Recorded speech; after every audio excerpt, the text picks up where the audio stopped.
Mark Devereaux had lived on the edge of Maple Hollow for over 25 years, a place where tall fir trees lined the back of each property like quiet sentinels, and the winding gravel road still carried the occasional whisper of the past.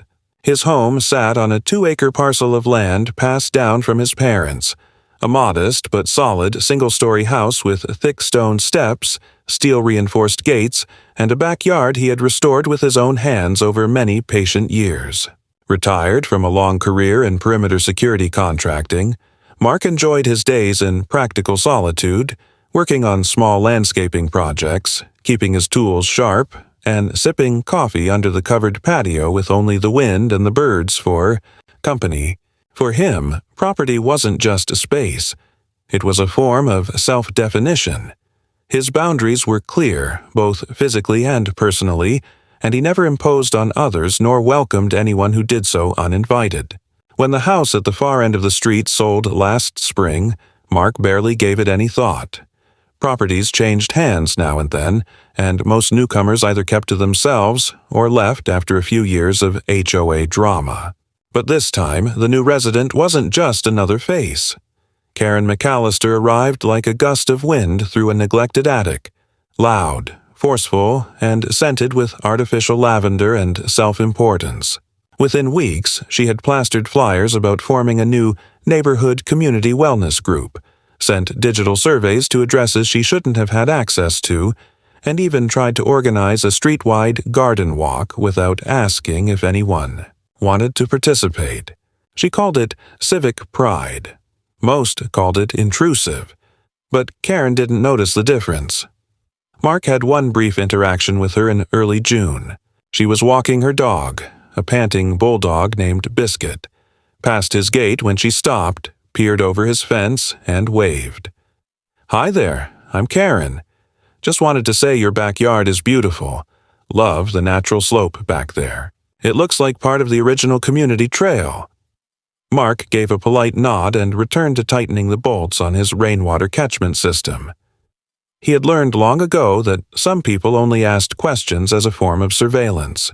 She lingered a moment longer, smiling too widely before continuing on.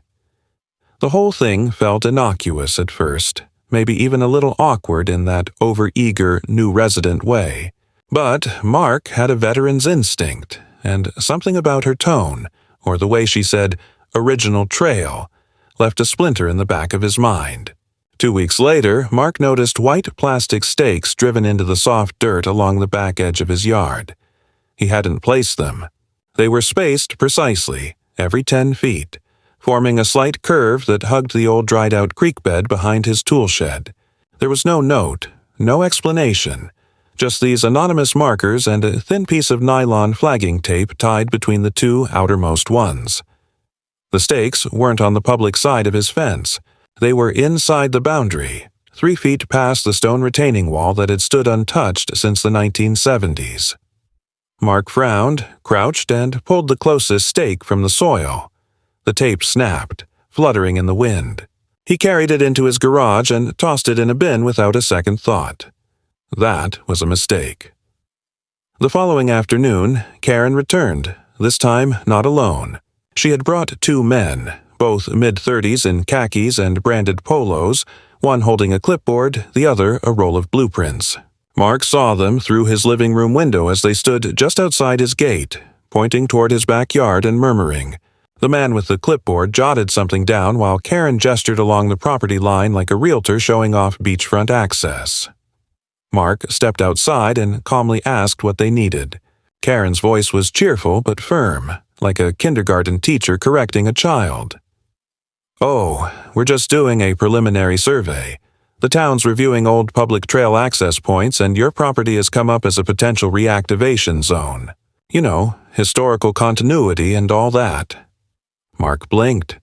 "This isn't a trail. This is my backyard. There's no easement here."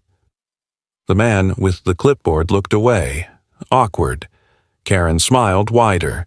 "Well, we'll let the paperwork sort it out, but I thought I'd be neighborly and give you a heads up." By the time Mark received the official letter 3 days later, he had already retrieved his deed, land survey, and boundary certification from a fireproof lockbox in his study. The letter was from a local advisory subcommittee, a group Karen had apparently helped assemble, and it claimed that a historical route, originally meant as a community trail in the 1960s, had fallen into disuse due to negligence and was now under review for public reassimilation. The language was vague but had teeth. It didn't accuse him of anything directly, but it hinted at possible encroachment and temporary land recovery protocols, terms that sounded harmless until you remembered how bureaucracies worked. All action, no apology. Mark's lawyer, whom he hadn't spoken to in nearly a year, chuckled dryly over the phone. "It's nothing yet, but it smells like something cooking." He advised Mark to document everything: photos of the fence line, timestamps, even weather reports for the days in question.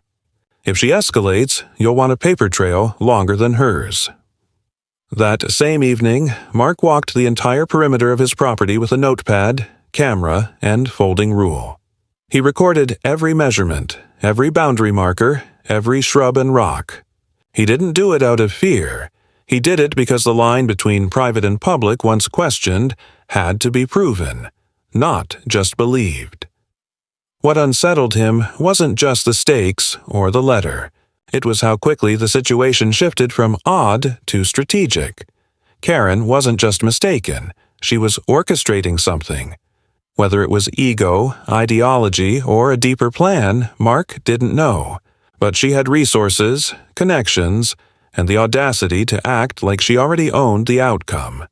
And when someone with no legal claim starts acting like they have one, the law has a way of dragging its feet while the damage compounds.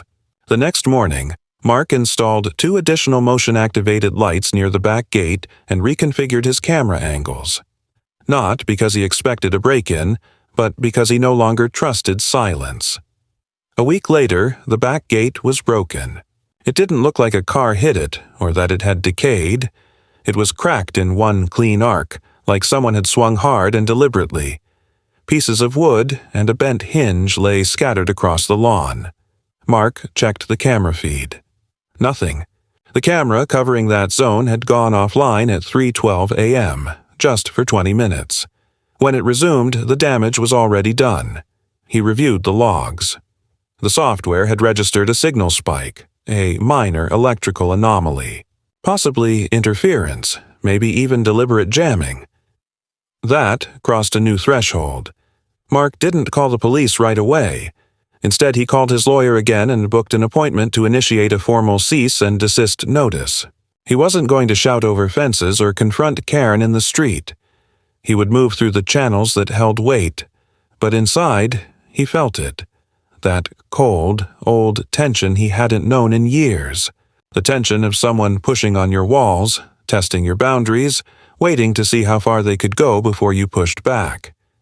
For now, Karen still smiled when she passed, still waved, still asked about the weather as if she hadn't claimed a piece of his land and broken his gate. But something had shifted. The line was drawn, not on the ground, but between them. And Mark knew one thing for certain. This wasn't about a trail. It was a test. Mark didn't sleep much the night after the gate incident.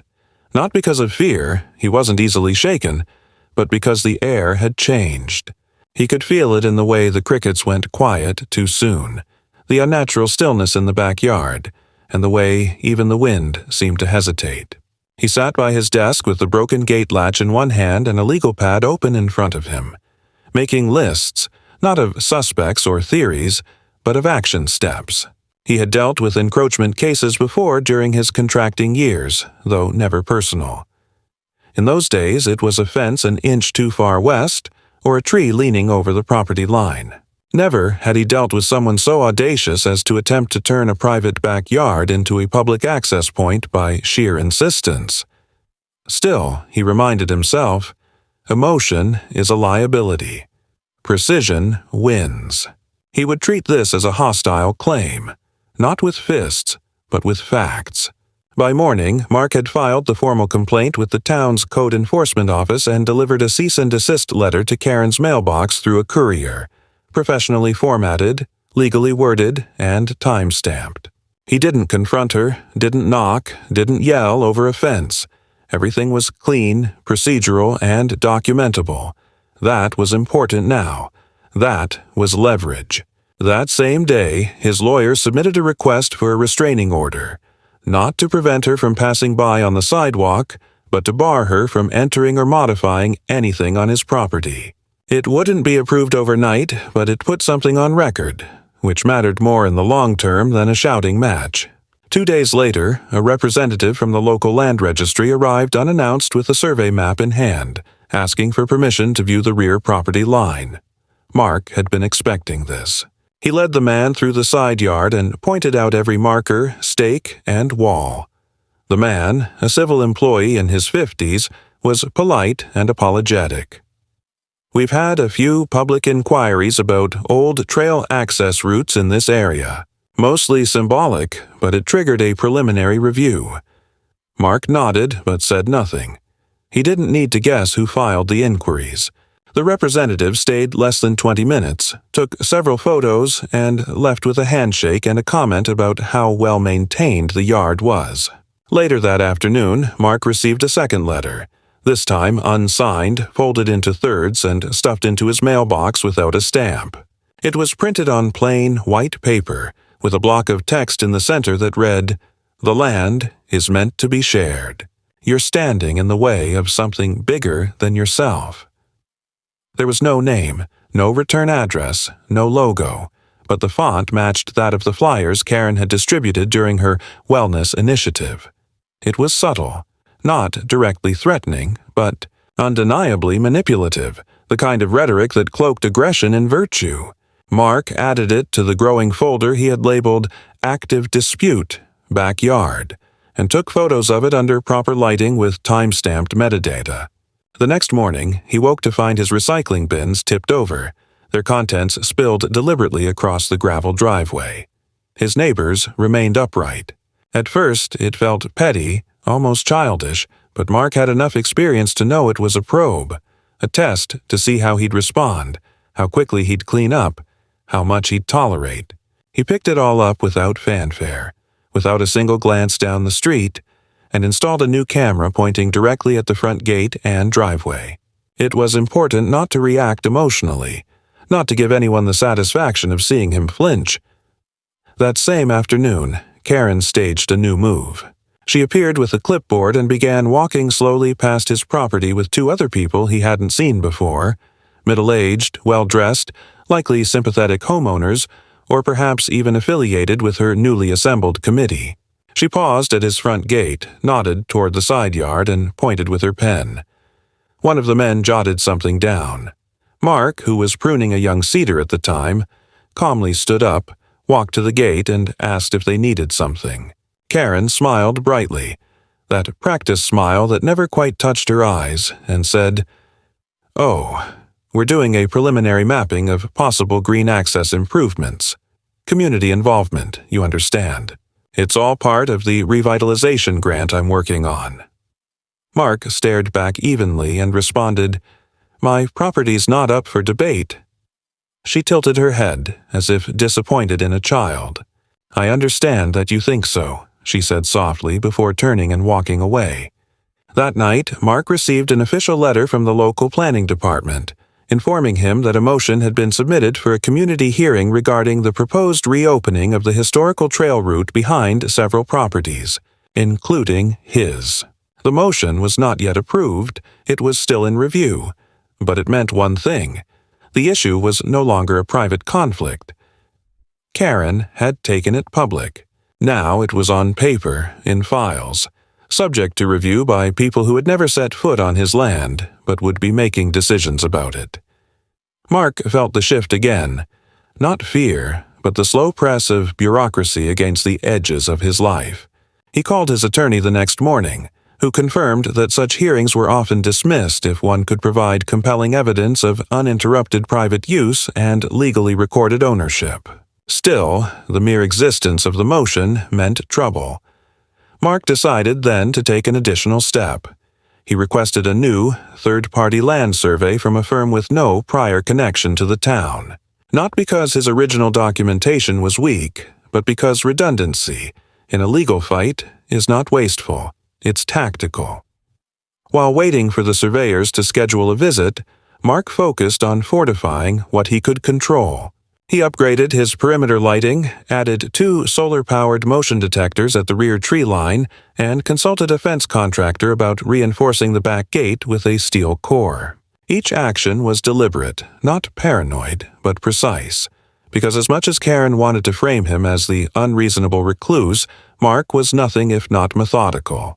He made no threats, filed no complaints unless backed by documents, and responded to every letter through his attorney. The goal was not just to stop Karen.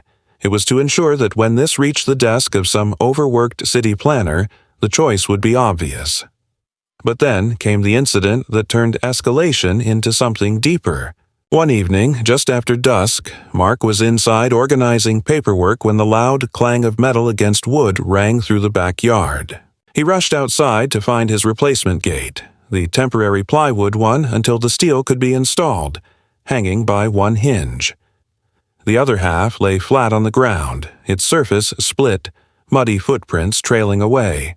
At the edge of the yard, he caught a glimpse of movement, a large figure hurrying off behind the shed, vanishing into the dark. Mark didn't chase. He didn't shout. He returned inside, pulled the external drive from his security system, and called the sheriff. Unlike the prior incidents, this time he filed a formal police report. He submitted the video. Grainy, low-light footage showing a woman, heavy-set, dressed in a light-colored windbreaker, swinging what appeared to be a shovel at the gate before storming off. Her face wasn't clearly visible, but the build, posture, and clothing matched Karen's from earlier that afternoon. The report was taken seriously, and the deputy who arrived the next morning was sympathetic but non-committal. "Even with video," he said, "if it's not crystal clear, we can't charge someone based on suspicion. But it's on file now. That matters." For the first time, Mark allowed himself to feel it. Not rage, but weariness. Not because he feared losing his yard, but because the fight was no longer about logic or property lines. It had become a war of attrition, where each day without resolution wore down the idea that peace was still possible. Still, he reminded himself of the principle: give them nothing they can use and everything they can't argue with. And so, with the gate once again in pieces and the line between private property and public ambition growing thinner by the day, Mark didn't retaliate. He didn't retreat. He simply went back inside, made another pot of coffee, and began preparing for the hearing that could decide whether his backyard remained his or became another battleground in someone else's crusade for control masked as community. Mark spent the next few days in quiet preparation, not out of fear, but necessity. He understood better than most that pressure could come in many forms: legal, psychological, social, and each required its own kind of resistance. After the gate incident, the silence from Karen's side of the fence felt less like retreat and more like recalibration. She hadn't vanished. She was waiting, watching, and most likely planning her next move, and Mark had no intention of being caught off guard. He reviewed every document he had, made 3 copies of his boundary survey, laminated 2, and stored the third in a safe deposit box at the bank. He created a private cloud folder containing video footage, police reports, photos of all previous vandalism, and a log of events with times and dates. When dealing with people like Karen, those who wielded bureaucracy like a weapon while masking hostility in the language of civic duty, it wasn't enough to be right. You had to prove it 10 different ways and in front of people who had no personal stake in whether you kept your home or not. It was during this window of relative quiet that a letter arrived.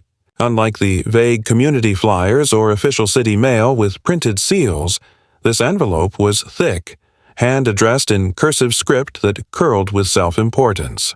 Mark opened it at his kitchen table with a dull knife, noting immediately the scent of perfume. Cheap, floral, and overwhelming. Inside was a printed notice from a private legal office in town, announcing that Karen McAllister, acting on behalf of the Neighborhood Access Restoration Committee, was filing an application to claim easement reconsideration over the portion of Mark's backyard that had once been adjacent to the decommissioned trail. The application cited a little-known ordinance from 1973 that had never been formally repealed, allowing the municipality to review abandoned right-of-way for possible public reclassification. It wasn't a lawsuit, not yet, but it was a shot across the bow. A move intended to force his hand, to scare him into making a mistake, or better yet, into giving up the land voluntarily to avoid a drawn-out process. The language was calculated, legally thin, but emotionally heavy. It referenced community values, historical importance, and even the emotional significance of communal spaces. Mark read the entire thing without blinking, then called his attorney. The lawyer, a soft-spoken man named Arlen who had been practicing real estate litigation for over 2 decades, wasn't surprised. "They're not trying to win," he said bluntly. "They're trying to wear you down. These cases rarely hold in court, especially with your documentation. But if they keep the pressure on long enough, they think you'll fold to avoid the headache." Arlen advised him to file a preemptive response with the city council, requesting dismissal of the easement application based on established ownership and uninterrupted private use. He also suggested notifying the local title office in case Karen or her allies attempted to file any fraudulent changes to land access records. Mark agreed and scheduled an in-person meeting with both offices, determined to cut off any bureaucratic maneuvering before it gained traction. 3 days later, while he was loading lumber into the back of his truck at the local hardware store, a man he didn't recognize approached him in the parking lot. He was tall, thin, and wore a windbreaker with the logo of the town's historical society stitched over the breast pocket. He introduced himself as Alan Merrick and said he'd been invited to walk the trail path by a concerned member of the neighborhood who believed local heritage was being erased by personal stubbornness. Mark listened quietly, then asked if Alan was aware that he was standing on private property when he surveyed the alleged trail. The man smiled weakly, avoiding eye contact. "I assumed access had already been cleared. If I overstepped, I apologize." Mark replied, calmly but firmly, "You assumed wrong.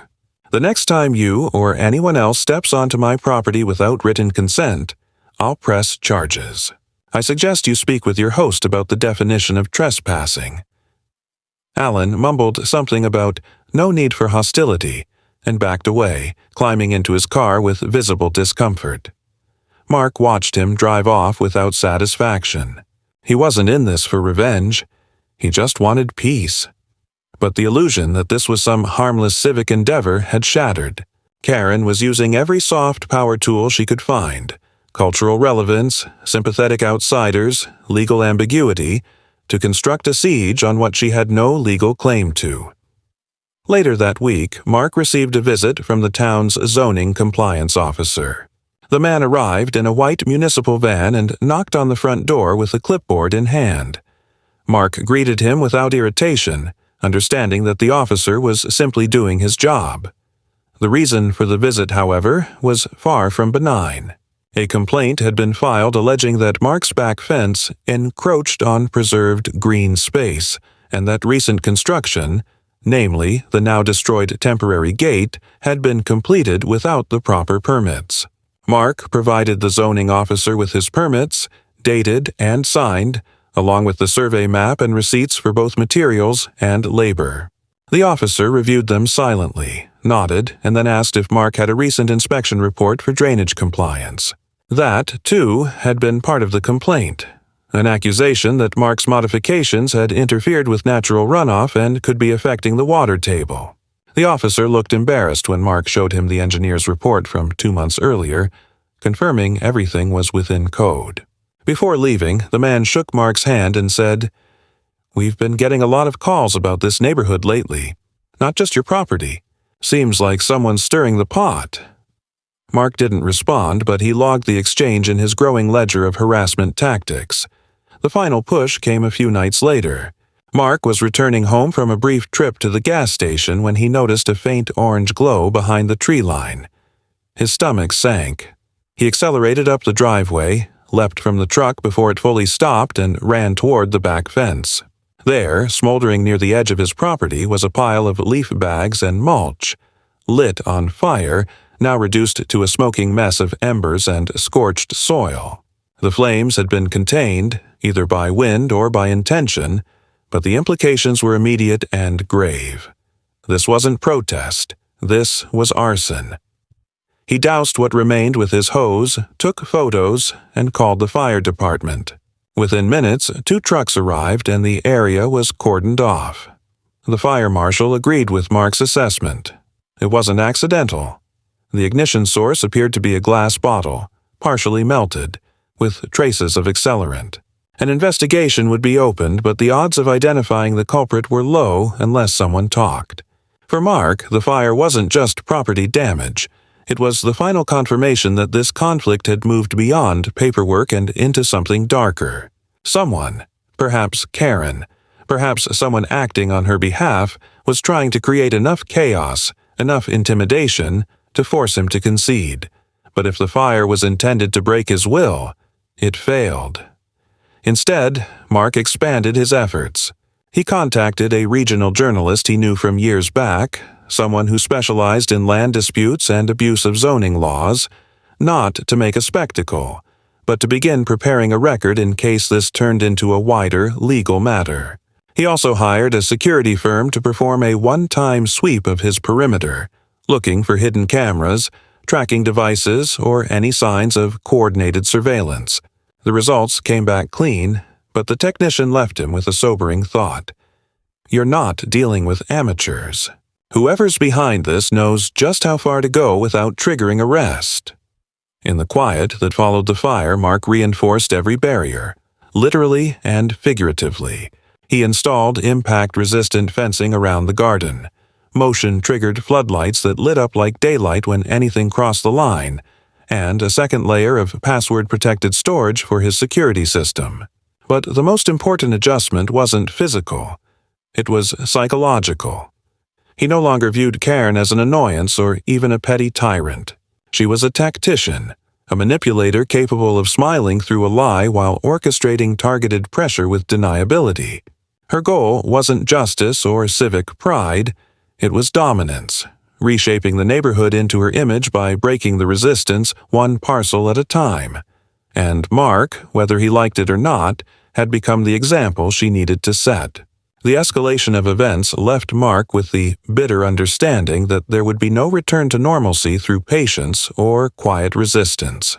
The line had been crossed, physically with the broken gate, symbolically with the arson, and now every day felt like the next round in a silent war he hadn't chosen. Yet, even as the tension thickened, something in him shifted from endurance to precision. He wasn't just reacting anymore. He began to anticipate, calculate, prepare, not just for what Karen might do next, but for how to shape the environment so that when the next strike came, it would land dull against the shield he had methodically raised. It was during this increasingly tense standstill that his lawyer called with news that changed the shape of the fight entirely.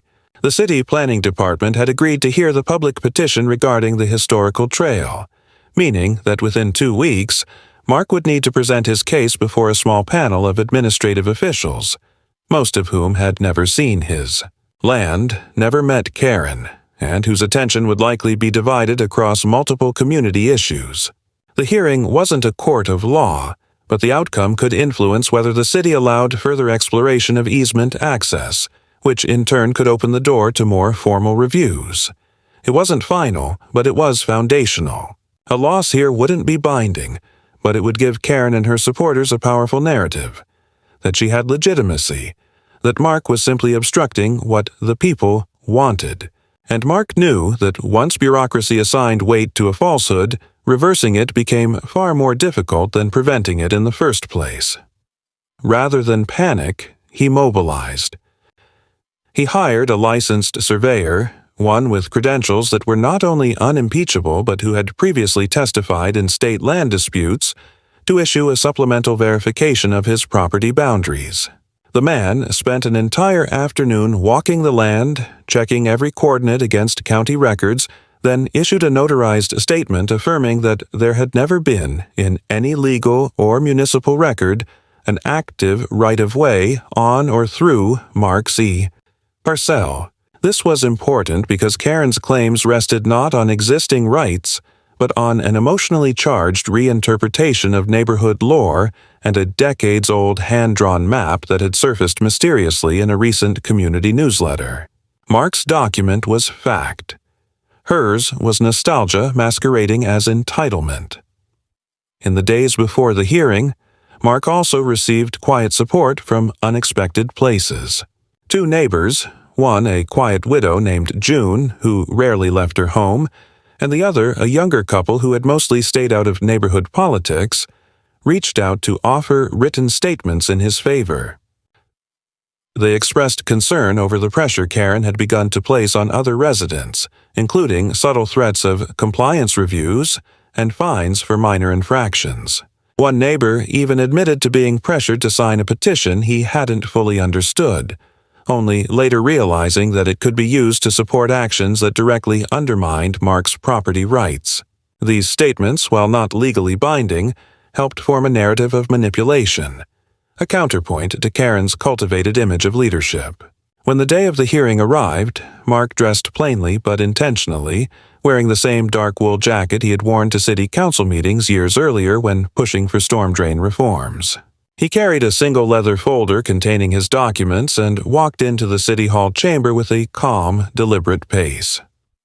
The room was small, less formal than a courtroom, but heavy with the weight of decisions that could affect lives.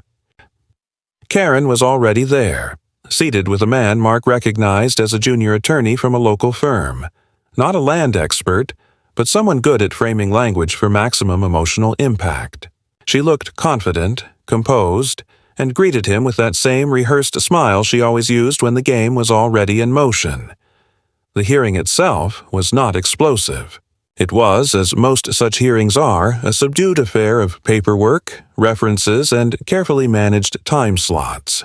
Karen spoke first, presenting her evidence, which included photos of the overgrown trail, the Historical Society letter, and testimonies from a few hand-picked neighbors who described how they remembered walking that path as children, or how the community had always viewed it as shared land.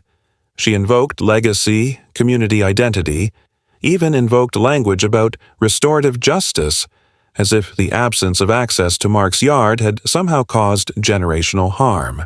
Her attorney followed with a summary that was less about law and more about sentiment, framing the issue as a question of moral duty rather than property. When it was Mark's turn, he didn't appeal to emotion. He laid out the facts: the original deed, the survey, the engineer reports, the letters of harassment, the police documentation of vandalism and trespass. He didn't raise his voice, didn't accuse. He simply drew a clear line between what was true and what was claimed. He ended with a single statement that cut through the procedural fog. This isn't about trails. This is about control. My property isn't disputed in law. It's being targeted through narrative. And if we set a precedent today that stories can overrule boundaries, then no home in this city is safe from this type of encroachment. The panel didn't deliberate long. They issued a recommendation against the easement petition, stating that no compelling evidence had been provided to justify a reclassification of the land. It wasn't a courtroom verdict, but it was a public denial. Karen's posture stiffened, her smile vanished, and her attorney began packing up documents with the haste of someone recognizing a failed strategy. But even as they left the room, Mark didn't feel relief. He knew enough to recognize that people like Karen didn't back off. They recalibrated. Back home that evening, Mark stood at the edge of his yard, looking at the darkened tree line where so much of this had begun. The hearing was a win, but it wasn't the end. He could already sense it in the air. The next move would be quieter, less official, but no less real. Because Karen didn't care about law. She cared about outcomes. And when bureaucracy failed her, she would find another way. Mark didn't fear what she'd try next. He just knew he had to be ready. The aftermath of the hearing brought a temporary stillness that Mark didn't trust. In conflicts like these, moments of silence were rarely signs of retreat. They were recalibration periods, spaces in which people like Karen regrouped, adjusted their tactics, and prepared their next strike under a new pretense. And though the panel had ruled against the proposed easement, Mark knew better than to assume that any official decision would be the end of it.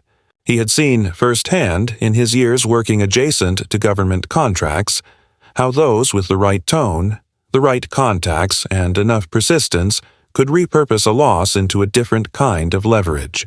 Bureaucracy was a hydra. Cut off one procedural head and another sprouted in its place, often wearing a more polite face. For a few days, nothing happened. Karen's car still passed by slowly, always at the same time each morning, never stopping, never waving.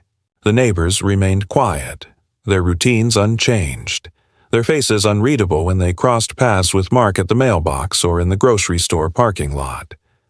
But beneath that surface of suburban normalcy, Mark could sense something shifting. The kind of pressure Karen had applied didn't disappear. It soaked into the ground like oil, invisible until it poisoned the roots. And then, without fanfare, the pressure returned. Not with another hearing or flyer or knock on the door, but through channels she had left untouched until now. The Environmental Board. It began with an official notice delivered by certified mail, informing Mark that a formal complaint had been lodged against him regarding violations of Environmental Code 14.3c, obstruction of natural water flow, and unauthorized modification of native plant terrain. The document cited alleged unreported alterations to the natural slope of the land and claimed that recent landscaping efforts had negatively impacted the downstream ecology. The language was carefully chosen to trigger a site inspection, and the timing, just 2 weeks after the failed hearing, made the source of the complaint obvious. Mark's stomach tightened not with fear but with exasperated resolve. He had done everything by the book, and yet the book was being rewritten around him, paragraph by paragraph.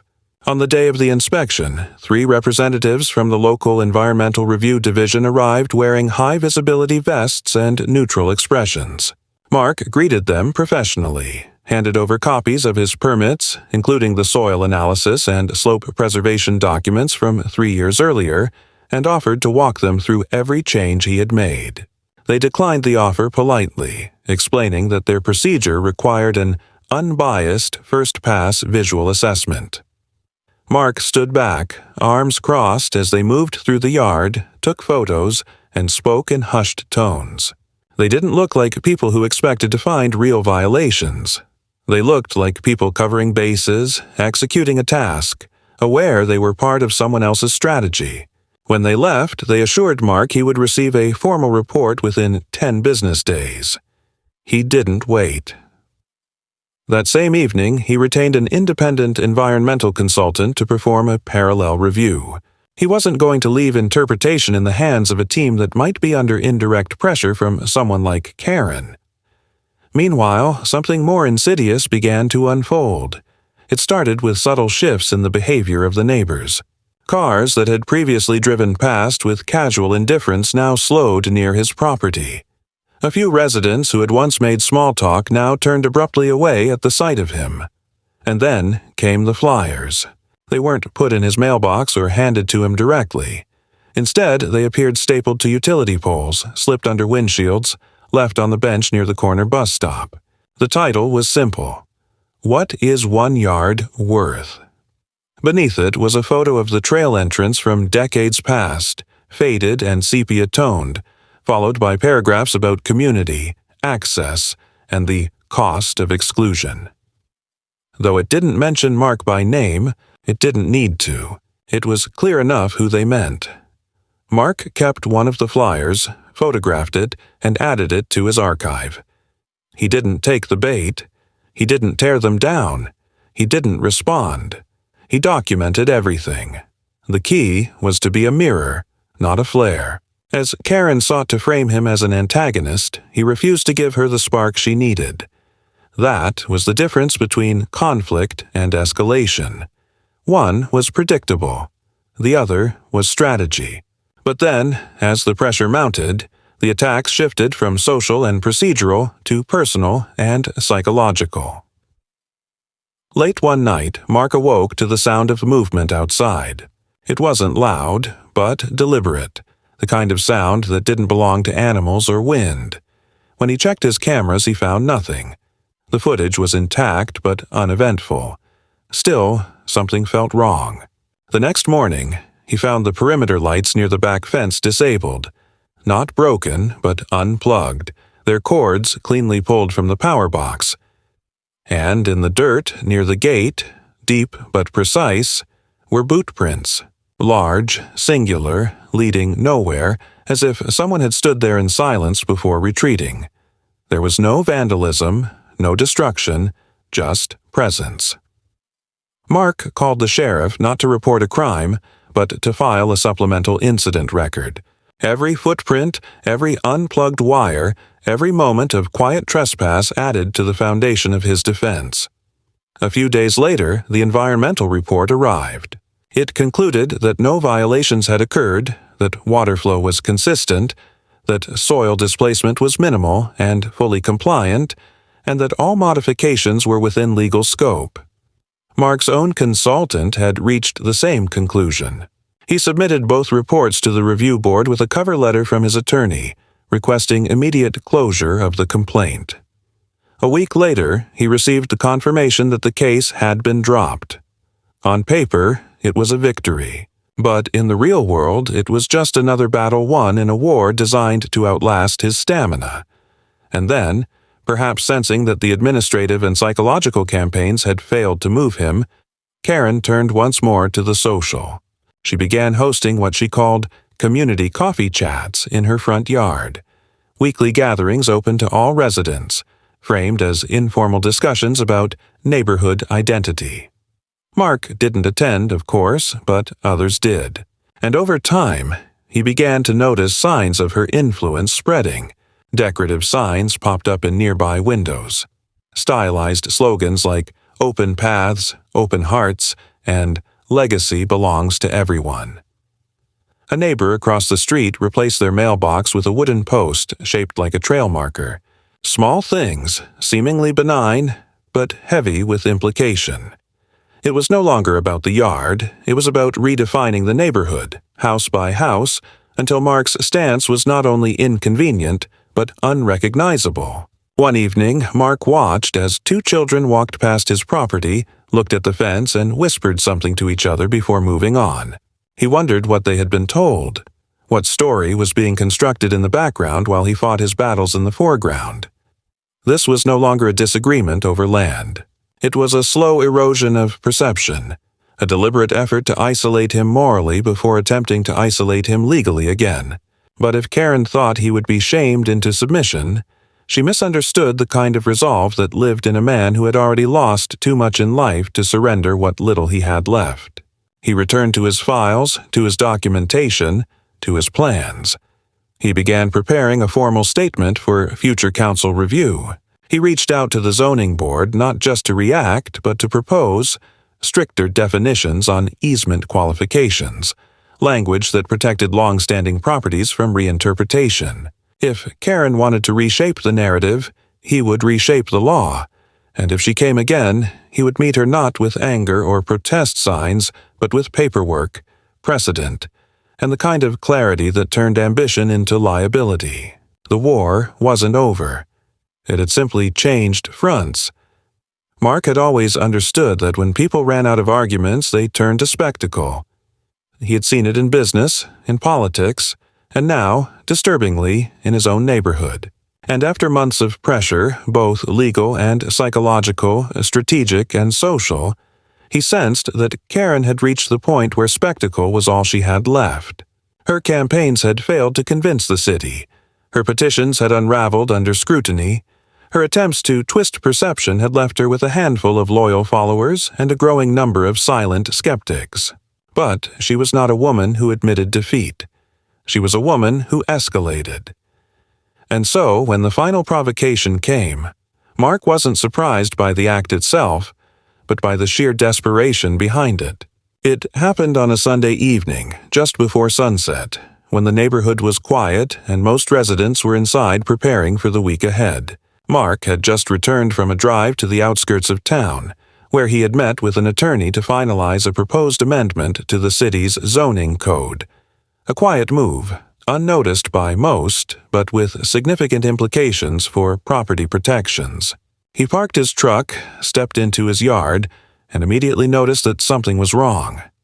The back gate, now reinforced and lined with steel mesh, was ajar.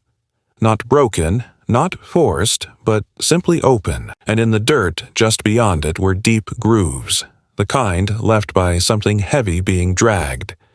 His instincts kicked in before his thoughts could. He reached for the side holster where he now kept a legally registered non-lethal taser and stepped cautiously around the corner of the house. What he saw stopped him cold.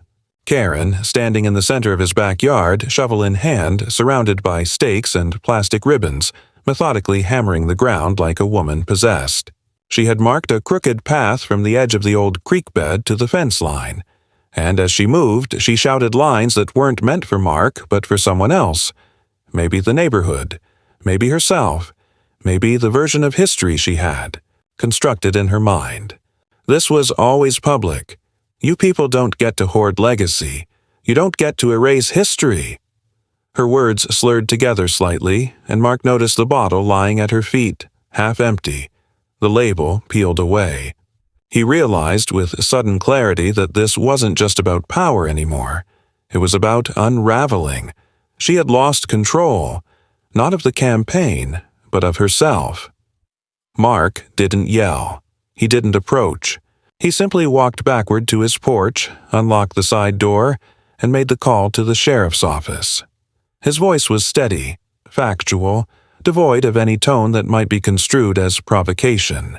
Within minutes, the deputy arrived, lights off, engine quiet, stepping from the car with one hand resting lightly on his belt. Karen was still ranting when they approached her. When she saw the uniform, something shifted in her face. Not fear, but defiance. She dropped the shovel, lifted her chin, and said, "He can't stop me. This is public ground. I have a right." The deputy didn't argue. He simply asked her to step outside the property line. When she refused, he gently but firmly informed her that she was trespassing and under the influence on private property. That was enough. As she was escorted from the yard, Karen turned to Mark and, with a voice hoarse from shouting, said, "This neighborhood used to mean something. People used to share." He didn't answer. There was nothing left to say. The woman who had started with committee titles and glossy petitions had ended up trespassing with a weapon. Intoxicated and unstable, in a stranger's yard she had convinced herself belonged to everyone. It was, in many ways, the perfect encapsulation of her strategy. Assert ownership loudly, repeat it often, and act on it until someone physically stops you. The official report filed that night documented Karen's actions as aggravated trespassing, vandalism, and refusal to comply with law enforcement. No charges were pressed immediately, but the record stood. Her standing in the neighborhood committee was revoked the following week without public announcement, replaced by a quiet memo stating that her involvement had concluded. Mark knew this wasn't victory in the cinematic sense. There was no parade, no apology, no retraction printed in bold type. But there was silence. The flyers disappeared. The coffee chat stopped. The slogans vanished from windows and neighbors began to greet him again. Not effusively, but with the cautious civility that marked a return to normalcy. Still, Mark didn't let his guard down.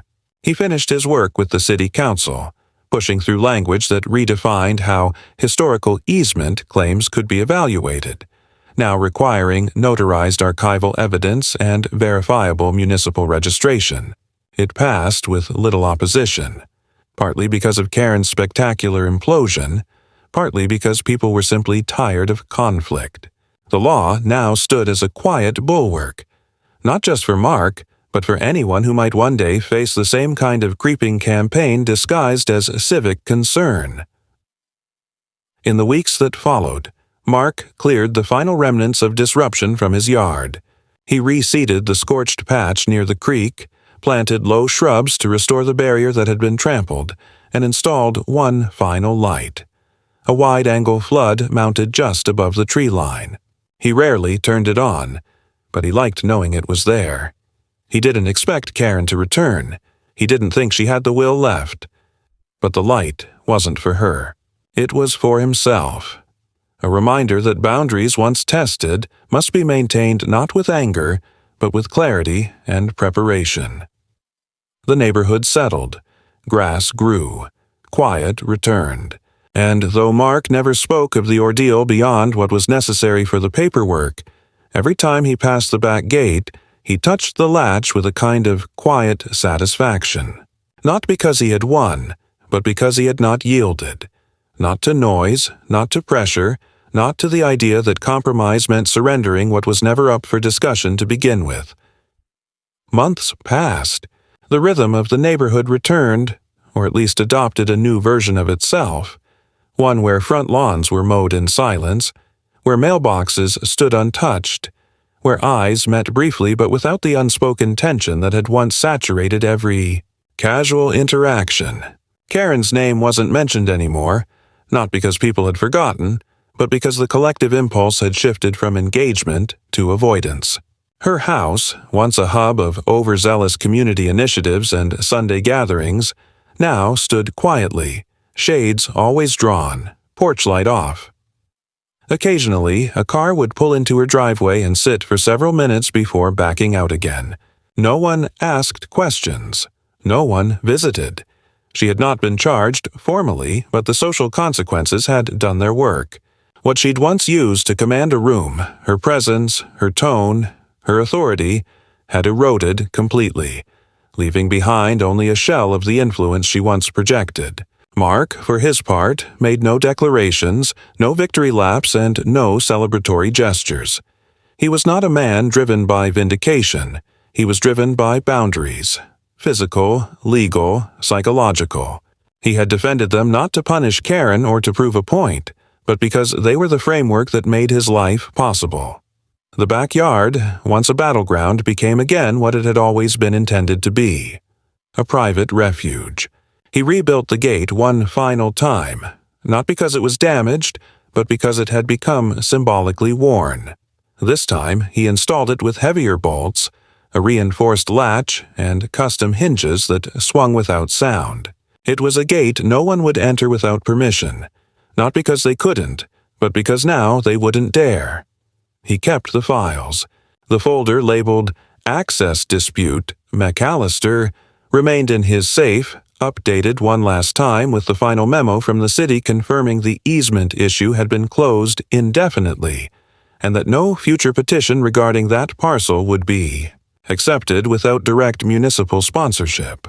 That clause, buried on page 3, was what gave him the most comfort, not because it ended Karen's campaign, but because it prevented anyone else from picking up where she had left off.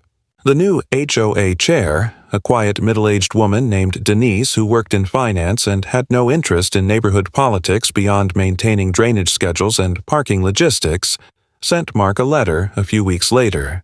It was brief, written by hand, and expressed gratitude for handling the previous matter with restraint and clarity under pressure. Mark didn't reply. He had nothing against her, but he didn't want a relationship with the board. He didn't want proximity to the system that had allowed the conflict to grow as far as it did. He wasn't bitter. He was simply finished. There were moments when he would catch himself pausing at the back steps, watching the wind roll over the surface of the grass, his eyes lingering on the far corner where Karen had once stood screaming about legacy and shared ground. And in those moments, he didn't feel triumph. He felt the exhaustion of reality, the cost of standing one's ground in a world that often rewarded noise over substance. But he also felt something else. Something settled. Something like peace. Neighbors who had stayed silent during the height of the dispute began to re-emerge in subtle ways. A wave here, a nod there. One older man even stopped his car, rolled down the window, and said, Glad it all worked out, Mark." It hadn't worked out in the way most people meant. There had been no catharsis, no apologies, no clean slate, but it had ended. That was enough. Quiet was enough. In the end, Mark didn't change much. He didn't open up. He didn't throw a barbecue to reclaim his place in the community. He simply lived as he had before on his own terms, maintaining his property with quiet discipline and the kind of presence that didn't invite commentary. His home was his again, not because it had been taken and returned, but because he had never let it go. And as spring approached, bringing with it the first signs of green across the treetops and the low hum of returning insects, Mark stood once more at the edge of his yard, coffee in hand, gaze steady. The boundaries were intact. The silence held. And, for the first time in a long time, there was nothing left to defend.